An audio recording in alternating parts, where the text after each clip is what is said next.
is Chef Daniela, head culinary instructor at Mirepoix Cooking School. I'm here at Holiday Market celebrating the chef in you. Today we're doing different holiday appetizers. I absolutely love to entertain. I love making appetizers, but honestly they need to be simple. This is one of the simplest, really delicious recipes that I know, plus a big crowd pleaser. First you're going to start off with some puff pastry dough. You see I have it right here on a cutting board, and I'm simply going to take a large biscuit cutter and cut these in rounds. I'm going to take each round and put them on a parchment-lined baking sheet. So I have these all set right here. You might have a little bit of waste with that puff pastry. There's a lot that you can do with it, but that is a different time for a different video. So here, I have all my rounds, again on a parchment-lined baking sheet, just to ensure that nothing is going to stick. And then I have a little bit of extra virgin olive oil and a pastry brush. I'm going to simply, very carefully, brush, because puff pastry dough is a little delicate, and over each round. Now puff pastry dough you can find usually in the frozen food section. It does need to be thawed before you use it, so simply keep it in the fridge overnight. It should be defrosted by the morning and very easy to roll out and use. Again, you just have to be a little delicate with it because it is a delicate dough.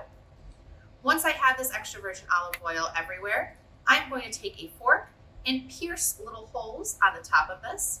I'm going to do this just to let a little bit of air escape when they're baking. When they're baking, they're going to puff up, thus the name puff pastry, oh so nicely. And then we're going to put a lot of goodness on it. So we're going to put some cranberries on top, a little bit of brie, and some herbs. So here we go, my fork, just little tiny piercing everywhere. Also, I want to make sure to season this. It is delicious, but puff pastry dough doesn't have a lot of seasoning as is. So we're going to make sure to put a little bit of salt and pepper before we bake them so it can really seep into the dough. There we go, lovely little pierces. Then again, a little bit of salt. Like I've said before in my other videos, this is Diamond Crystal Kosher salt, preferred salt of a lot of professionals because it's so forgiving. A little teeny bit of pepper. I'm gonna go easy, this is fresh ground pepper, so I don't wanna go overboard. There we go, perfect. These are gonna go in the oven at 450 degrees for about 5 to 8 minutes, so they're nice puffy and golden. We'll see you in a minute. All right, everyone, we have our Cranberry Brie Bite appetizer. You see here my puff pastry. It has nice and puffy, golden, absolutely beautiful, and it smells delicious with very little done.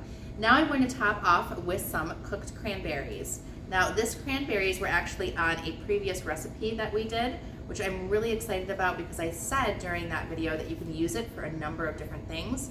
And looky here, this is going to be for an appetizer. I said it goes beautifully on top of dessert, which it does. And of course it is a classic side dish. Now I'm kind of deflating these just a little bit or pushing down.